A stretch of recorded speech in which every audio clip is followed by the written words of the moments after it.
Assalamualaikum warahmatullahi wabarakatuh. Tabibun, iya pun. Balik lagi bersama saya Vera di Dosen Muda Channel.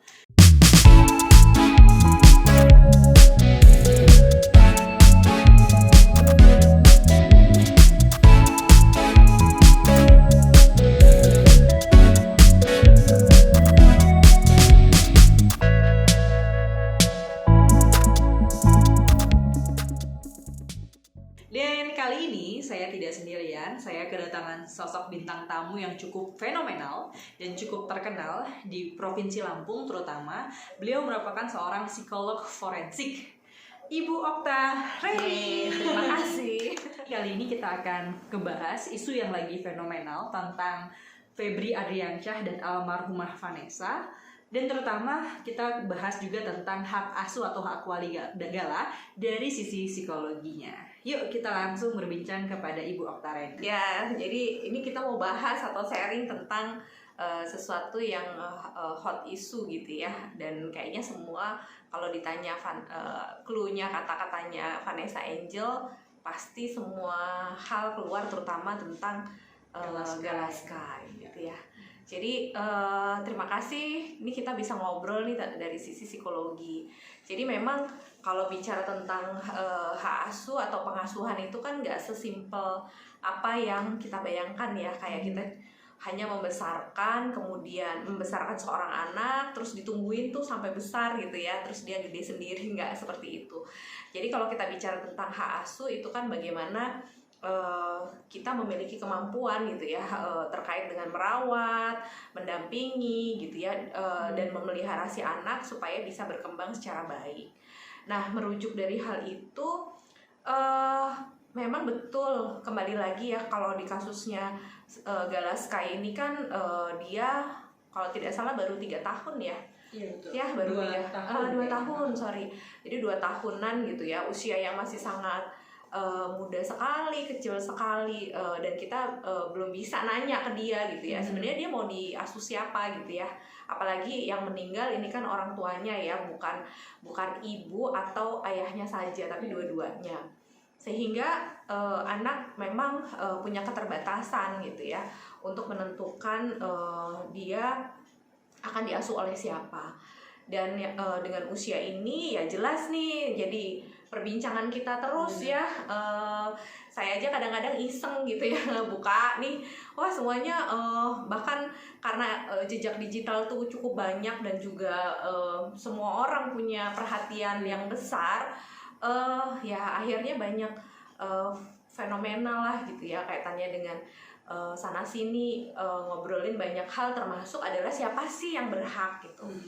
Mungkin sharingnya hari ini lebih kepada ya tadi bahwa mengasuh itu nggak sesimpel itu ya, dalam arti ketika bicara siapa yang paling berhak maka kita juga harus melihat beberapa hal. Nah mungkin yang bisa jadi salah satu gambaran yaitu bagaimana kemampuan keluarga gitu ya, atau kemampuan dari seseorang yang akan mengasuh itu dilihat dari pertama adalah bagaimana kemampuan mengasuh gitu. Kemampuan seseorang dalam mengasuh itu kan bukan hanya dia bisa mencukupi dia bisa ngasih makan gitu ya, bukan hanya sebatas itu. Bahkan sampai dengan kemampuan untuk bonding ya, atau kedekatan gitu ya, kedekatan emosi gitu. Itu harus juga mampu gitu orang yang mengasuh. Jadi bukan hanya ya tadi dari pagi udah bisa mampu untuk ngasih kebutuhan biologis nih dengan memenuhi kebutuhan makan, kemudian kebutuhan pendidikan, nggak hanya itu aja gitu. Itu harus diperhatikan. Jadi fungsi orang yang mengasuh itu mampu nggak gitu ya untuk mengasuh. Tadi kemampuan bonding, terus kematangan emosinya orang yang mengasuh juga gitu. Itu juga perlu diperhatikan. Kemudian keluarga ya, jadi kaitannya dengan fungsi keluarga dan lingkungan gitu. Seperti misalnya bagaimana si anak itu punya kenyamanan atau keamanan. kenyamanan atau keamanan itu bisa dilihat dari tersedianya misalnya rumah, tersedianya kebutuhan-kebutuhan yang ada di dalam lingkungan keluarga. Dan bukan hanya itu juga komunitas ya yang terbentuk di situ. Bagaimana relasi dengan saudara-saudaranya gitu, dari nanti keluarga yang akan mengasuh mereka gitu, atau mengasuh si anak. Nah kemudian yang juga nggak boleh lupa adalah bagaimana tahapan gitu ya, tahapan perkembangan dari si anak itu. Kan si anak ini juga berkembang, bagaimana nih nanti pendidikannya, kan bukan hanya kita mikirnya masih 2 tahun loh, masih kecil banget, tapi yang harus dipikirkan jangka pendek dan jangka panjangnya itu. Ya sampai dia kuliah, jadi jangan sampai kemudian kita nggak berpikir nih gitu, sampai bagaimana tahap pendidikannya dia, bagaimana perkembangan emosinya dia, perkembangan psikologisnya si anak ini. Nah inilah hal-hal yang perlu dipertimbangkan. Jadi kalau kita melihat atau kita mengulik lebih lanjut sih sebenarnya complicated ya,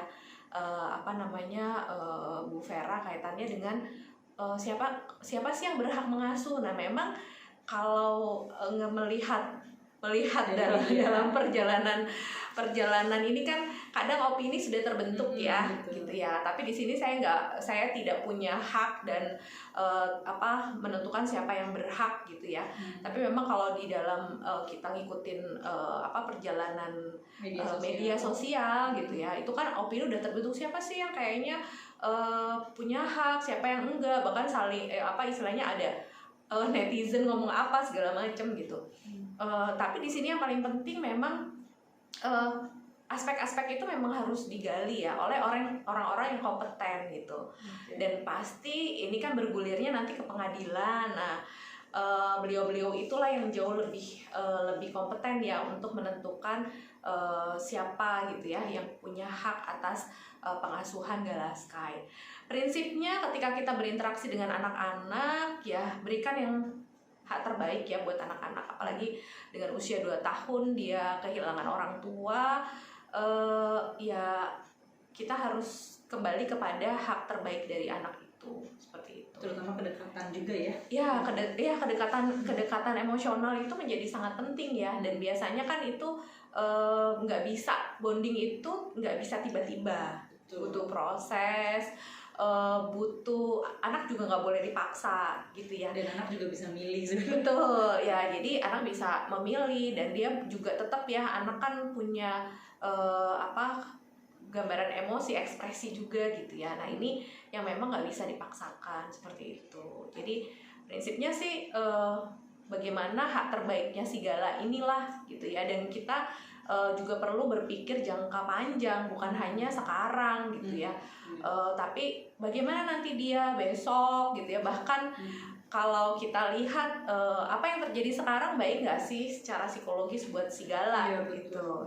Itu tadi tentang bagaimana sebenarnya sosok yang cocok untuk mengasuh Gala tadi sudah disebutkan oleh Ibu Okta. Sekarang kita masuk ke kasus yang lagi hits nih Bu, permasalahan tentang rumah donasi Gala yang sampai dibawa ke Kemensos. Dari sisi Pak Dodi mengatakan bahwa nantinya ini akan berdampak ke psikologisnya si anak gitu, berkaitan dengan rumah yang didonasikan oleh banyak orang.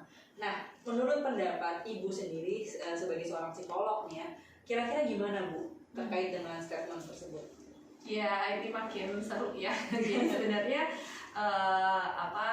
banyak hal ya yang bisa kita lihat, banyak akhirnya pecah-pecah kasus-kasusnya gitu ya, sampai dengan masalah donasi. Kalau terkait dengan apakah ini berdampak psikologis kepada Gala atau enggak, pertama adalah memang kita nggak bisa pungkiri dengan era sekarang jejak digital itu kan pasti ada ya. Bagaimana mungkin ya kalau kita coba ilustrasikan gitu, visualisasikan gitu, bahwa ketika nanti dia besar gitu, atau nggak usah ngomongin besar deh, usia SD ini dia udah pegang gadget gitu ya, terus dia tahu ada kaitan dengan case ini gitu, itu seperti apa? Nah ya ketika kita anggap sebagai anak yang dengan gelas kosong, ya bisa aja dia kaget gitu ya. Nah, artinya ada saatnya memang si Gala ini ya perlu, pada saat dia mulai menuju sebuah pada kemampuan kognitif atau pemahaman yang dia sudah mulai ngerti, ya nggak ada salahnya juga dikasih tahu. Artinya mungkin dampaknya lebih ke sana ya. Tapi kalau misalnya dampak psikologis yang lain, karena kan begini, saya sih melihatnya kalau soal donasi ini kan kaitannya dengan perilaku altruis. Jadi kalau dalam psikologi itu kan ada salah satunya bagaimana kita semua tuh punya kecenderungan untuk menolong orang tanpa pamrih. Iya, gitu. Jadi insting aja gitu.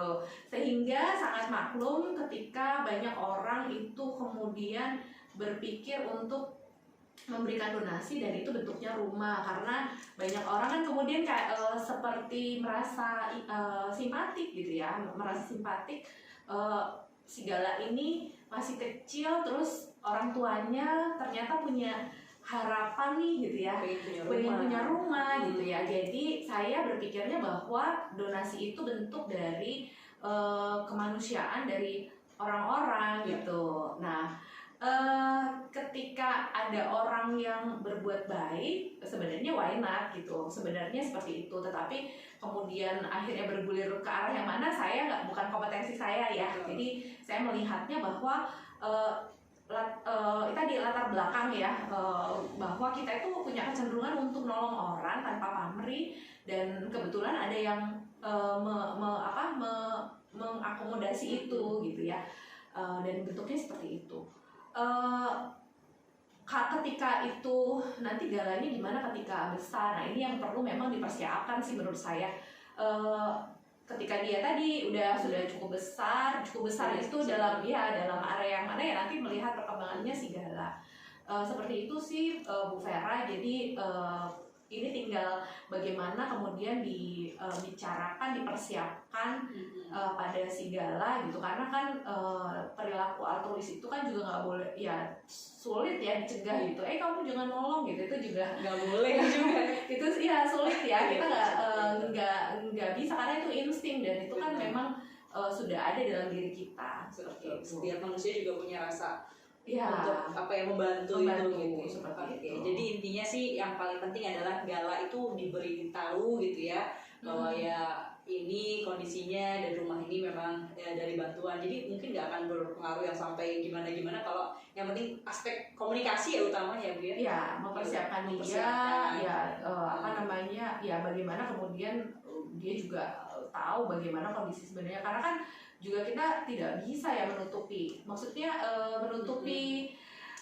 history life seseorang itu nggak mungkin juga ya, betul. Gitu, karena apalagi sekarang gitu nggak bisa gitu. Semua diposting ya, semua diposting, jadi nggak bisa. Dan anak juga dia juga harus tahu bagaimana situasi dan kondisi yang sebenarnya kayak gitu. Mungkin yang paling sedihnya adalah menyedihkan di era medsos ini yang terlalu ini, dan ternyata antara ini kita bahas kayak ke kubunya Pak Faisal dengan kubunya Pak Dodi sering jadi kayak bertengkar gitu ya kesannya di media gitu.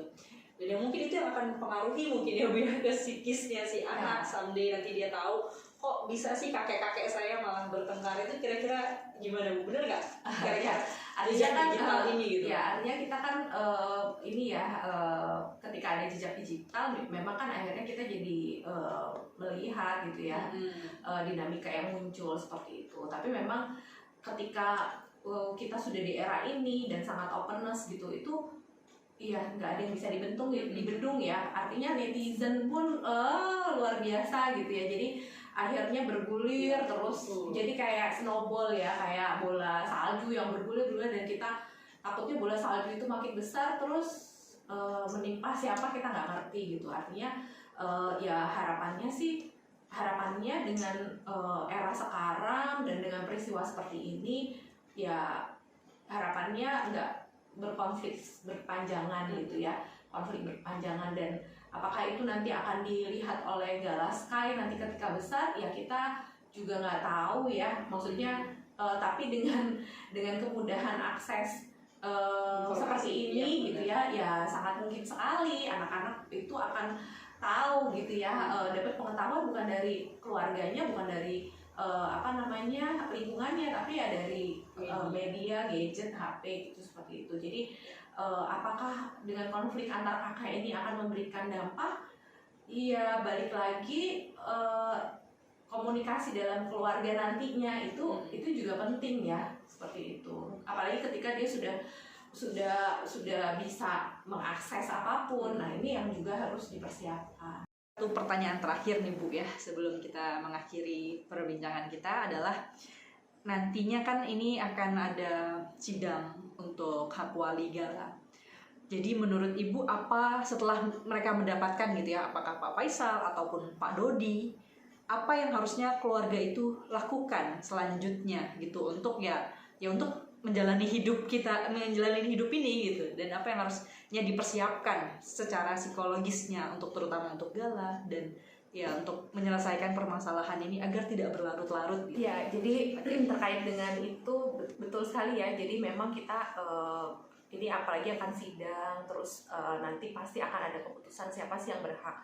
Siapapun yang berhak gitu ya, apakah Pak Faisal, Pak Dodi, maka siapapun bisa mengasuh gitu. Jadi pertama apa sih yang perlu dilakukan menurut saya kalau melihat di fenomena seperti ini, sebenarnya hentikan konflik sih gitu. Sama-sama harus berbesar hati gitu ya, maksudnya menghentikan semua konflik karena memang ini salah satu aspek yang dibutuhkan bagaimana anak berkembang dalam sebuah keluarga. Keluarga itu kan kalau kita mengusung dengan background kita budaya timur gitu kan, keluarga besar itu penting gitu ya, betul. Bukan hanya nuclear family gitu. Jadi hentikan konflik, kemudian yang kedua sudah fokus pada tahap perkembangannya Gala, karena kan ini golden age ya si Gala. Jadi bagaimana tahap-tahap yang sederhana sampai yang kompleks tuh bisa dipikirkan, bagaimana menstimulasi dia, terus juga bagaimana memberikan hal yang terbaik gitu ya, sampai juga dengan bagaimana menciptakan lingkungan yang positif kepada dia gitu ya, itu yang penting. Dan juga bagaimana membuat perencanaan ke depannya. Dan yang pasti karena dia saat ini adalah yatim piatu gitu ya, bagaimana kemudian dia bisa mendapatkan cinta yang penuh gitu ya, cinta yang penuh dan cinta tanpa syarat gitu. Dari kedua belah pihak gitu ya, cinta tanpa syarat gitu ya. Bagaimana dia akhirnya bisa mendapatkan itu, dan mudah-mudahan Gala Sky jadi anak yang luar biasa gitu ya, dan bisa berkembang dengan baik, dan legasinya Vanessa dan Bibi ini kan hanya Gala Sky gitu. Jadi bagaimana meneruskan garis keturunan dengan kualitas yang baik dan dengan kondisi psikologis yang baik. Jadi mungkin pertama hentikan konflik. Pertama-tama hentikan konflik. Gitu. Biar tidak pengaruh ke psikologisnya Gala juga. Betul. Ini nggak berkepanjangan dan kemudian semua dari kehidupan kita kembali normal gitu ya. Kalian kayak tuh, aduh luar biasa ya. Isinya masih Gala. Ya sebenarnya nggak apa-apa gitu. Cuman kan kadang-kadang ada komen-komen yang baik dari kubu siapa ke kubu siapa, itu hal-hal yang mungkin itu bentuknya support gitu ya, tapi ya itu jadinya kan negatif gitu ya. Jadi psikisnya netizennya jadi terganggu juga ya. Jadi nanti malah kita mengembangkan sikap kebencian ya. Betul. Jadi mungkin ya kalau udah konflik reda, semua reda kan jadinya kita sudah pada kondisi ya positif, terus juga kita semua jadi sehat jiwa gitu. Jadi intinya sekarang semua lagi sehat jiwa. Betul. Oke, baik, terima kasih banyak. Itu tadi perbincangan kita yang seru banget, bahas tentang Gala, dan ternyata kondisi psikis netizen ini juga tadi kita sempat bahas ya, karena mau nggak mau netizen ini masih sering melihat ya perkembangan yang isunya masih ada aja gitu kasus-kasusnya, dan terutama mudah-mudahan kasus Pak Faisal dan Pak Dodi ini segera berakhir. Tadi seperti disarankan oleh Bu Okta adalah hentikan konflik agar permasalahan cepat berakhir dan kondisi psikologis terutama untuk Gala Sky tidak berdampak lebih lanjut lagi gitu. Karena seperti yang sudah kita sering dengar bahwa jejak digital itu tidak pernah hilang. Oke, itu saja mungkin dari kami dan terima kasih banyak Bu Okta atas waktu yang telah diberikan. Kita ketemu lagi di topik kita berikutnya. Dadah, assalamualaikum.